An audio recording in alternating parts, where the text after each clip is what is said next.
Assalamualaikum warahmatullahi wabarakatuh. Pemirsa semuanya, penggemar YouTube yang berbahagia, ini adalah channel saya yang pertama. Perkenalkan, nama saya Harsono. Dalam channel saya ini yang pertama membahas berbagai macam sejarah dan hal-hal yang bersifat mistis dan misteri.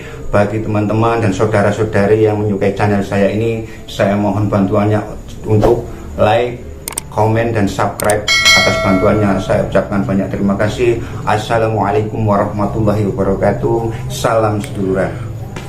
Assalamualaikum warahmatullahi wabarakatuh.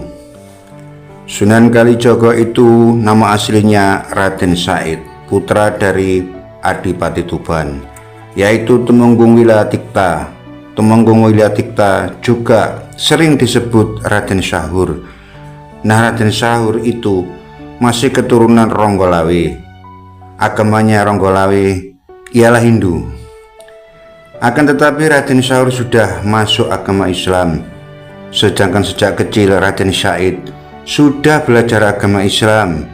Beliau belajar dari guru ngaji Kadipaten Tuban. Raden Said tidak bisa melihat penduduk Tuban yang pada saat itu dalam keadaan memprihatinkan. Dan akhirnya jiwa muda beliau berontak. Pada waktu itu beliau melihat ketidakadilan dan penindasan di sana sini, terutama di daerah Kadipaten Tuban.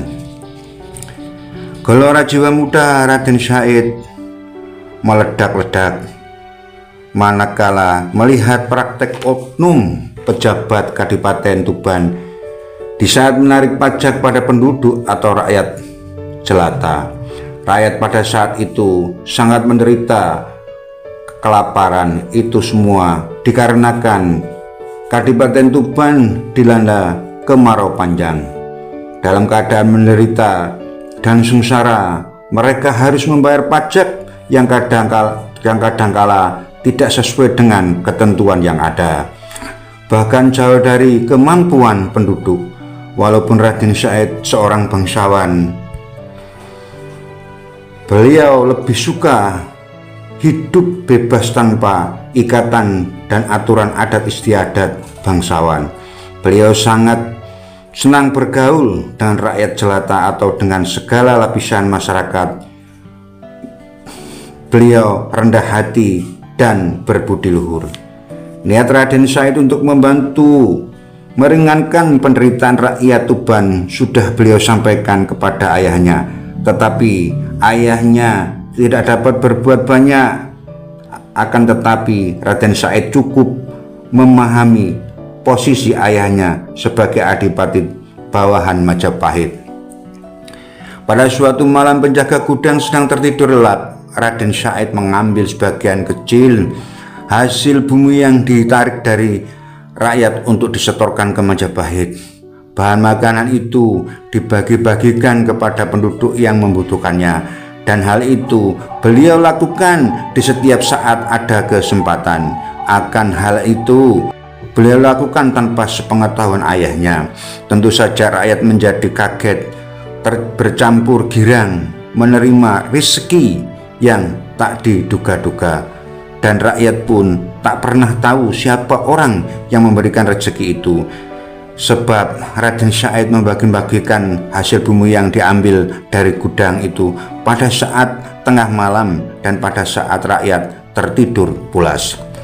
Penjaga gudang Kadipaten merasa bingung dan ketakutan. Ia merasa bahan-bahan hasil yang ia jaga yang ada di gudang semakin hari semakin berkurang. Ia yakin pasti ada yang mencuri.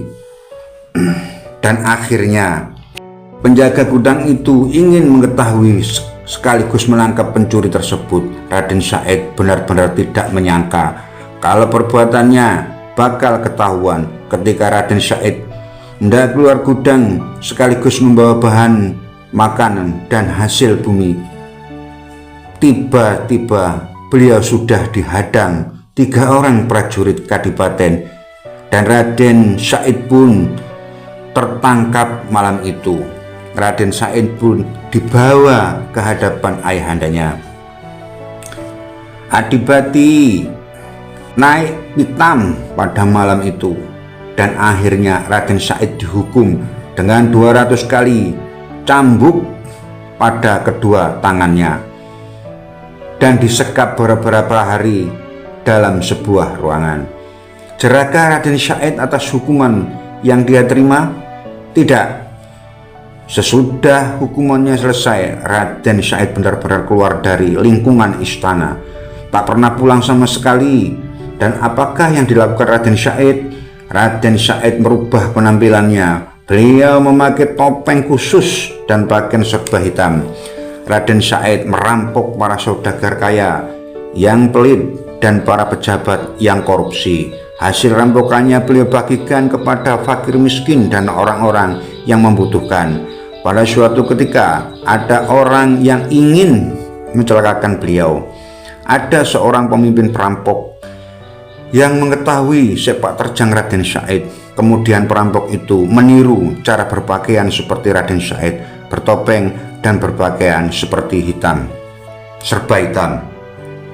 Sulit dibedakan mana Raden Said dan mana yang perampok. Pada suatu malam, Raden Said baru saja selesai mengerjakan sholat Isya. Tiba-tiba terdengar jeritan tangis penduduk yang kampungnya yang sedang dirampok.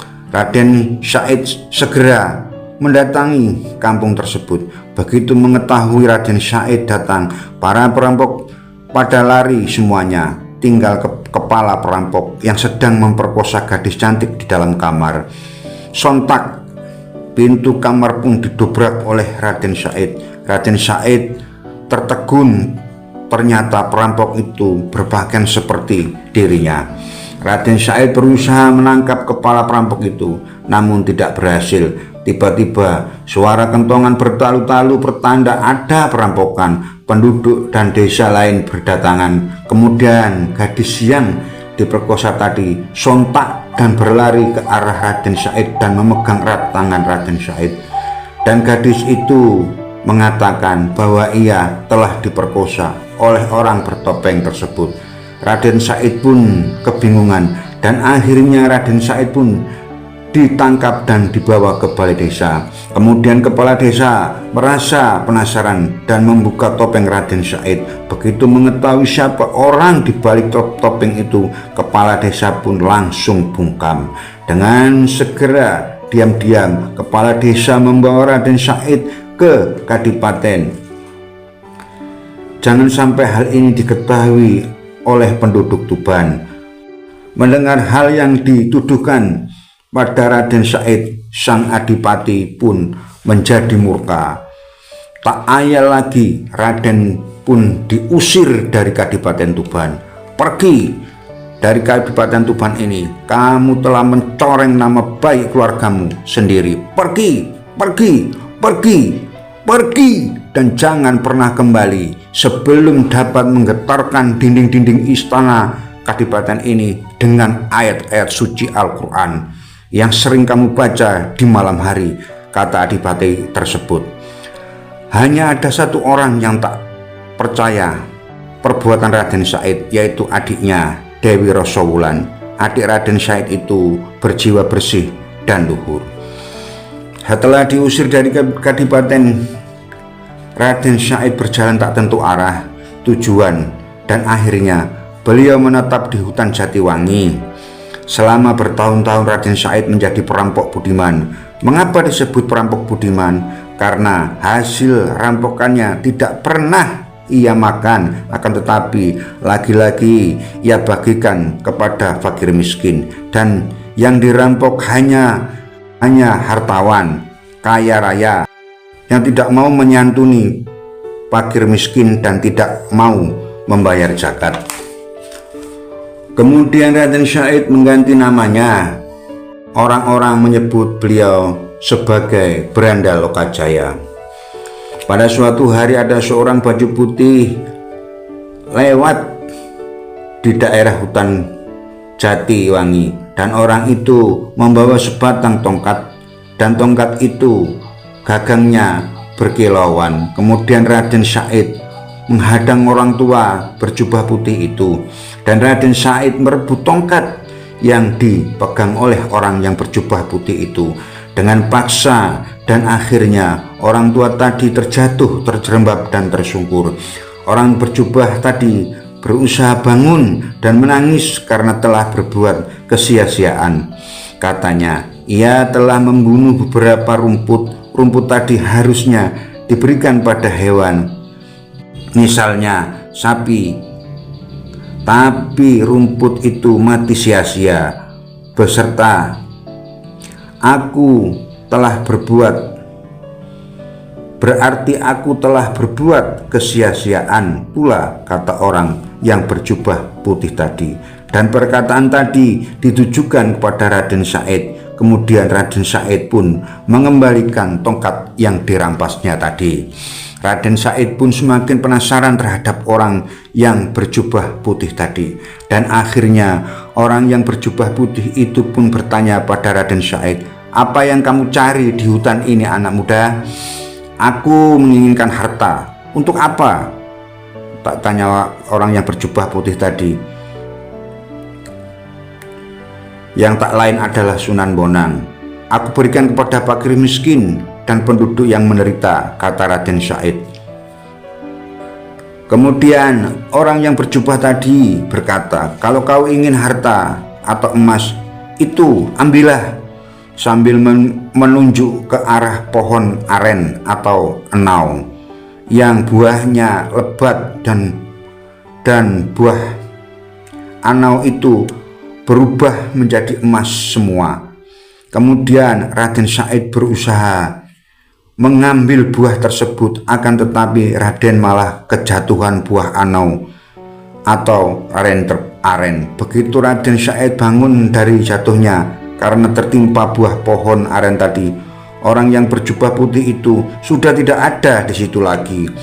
Orang tersebut sudah berjalan jauh dari tempat pertemuan Raden Said dan orang yang berjubah putih tadi. Orang tersebut berjalan santai dengan Raden, sedangkan Raden Said berlari kencang berusaha mengejar orang yang berjubah tadi sampai jatuh bangun. Akan tetapi Raden Said tidak bisa mendekati orang yang berjubah tadi, dan akhirnya orang yang berjubah tadi berhenti di pinggir sungai sambil mengawasi di mana ada jembatan karena beliau mau menyeberang. Akhirnya Raden Said bisa bertemu dengan orang yang berjubah putih tadi, dan Raden Said memohon sekaligus meminta agar beliau mau menerima Raden Said sebagai murid. Akan tetapi orang yang berjubah tadi tidak serta-merta menerima Raden Said sebagai murid. Orang berjubah tadi memberi syarat yang berat kepada Raden Said. "Kalau kamu mau menjadi muridku, yaitu Raden Said disuruh menunggu tongkat yang ditancapkan di pinggir sungai milik orang berjubah tadi, dan jangan sekali-kali meninggalkan tongkat ini sampai beliau kembali." Dan Raden Said menyanggupinya syarat tersebut. Setelah orang berjubah meninggalkan tempat itu dengan menyeberangi sungai, tidak lewat jembatan ataupun perahu, akan tetapi beliau menyeberangi sungai dengan berjalan di atas air, karena beliau itu ternyata adalah Sunan Bonang. Maka dengan demikian bertambah yakinlah Raden Said untuk berguru kepada orang tersebut. Setelah orang berjubah itu hilang dari pandangan Raden Said, beliau duduk bersila. Di depan terdapat tongkatnya Sunan Bonang. Akhirnya Raden Said berdoa memohon kepada Tuhan agar ditidurkan dalam semedinya seperti orang-orang yang ditidurkan di goa ratusan tahun silam, yaitu ratusan tahun silam. Dan Allah mengabulkan doa Raden Said. Raden Said tertidur dalam semedinya selama 3 tahun. Akar dan rerumputan telah merambati sekujur tubuhnya dan hampir menutupi sebagian besar anggota tubuhnya. Setelah 3 tahun, orang berjubah itu datang menemui Raden Said. akan tetapi Raden Said tidak bisa dibangunkan. Setelah dikumandangkan azan, baru Raden Said membuka matanya. Kemudian tubuhnya Raden Said dibersihkan dan diberi baju baru, kemudian dibawa ke Tuban, dan beliau diberi pelajaran oleh Sunan Bonang sesuai dengan tingkatnya, yaitu tingkatan para wali. Dan setelah itu Raden Said dikenal dengan nama Sunan Kalijogo. Setelah Raden Said atau Sunan Kalijogo bisa menggetarkan dinding-dinding Kadipaten Tuban dengan ayat-ayat suci Al-Quran, maka beliau kembali bersama adiknya Dewi Rosowulan. Akan tetapi Raden Said tidak mau menjadi adipati di Tuban. Akhirnya kedudukan adipati Tuban digantikan cucunya sendiri, yaitu putra dari Rosowulan dan Empu Supo. Sedangkan Raden Said memilih berdakwah dan memilih tempat Kadilangu sebagai tempat tinggal terakhirnya, dan hingga sekarang beliau dimakamkan di Kadilangu, Demak, Jawa Tengah. Cukup sekian cerita dari saya ini, moga-moga dapat bermanfaat. Terima kasih. Wassalamualaikum warahmatullahi wabarakatuh.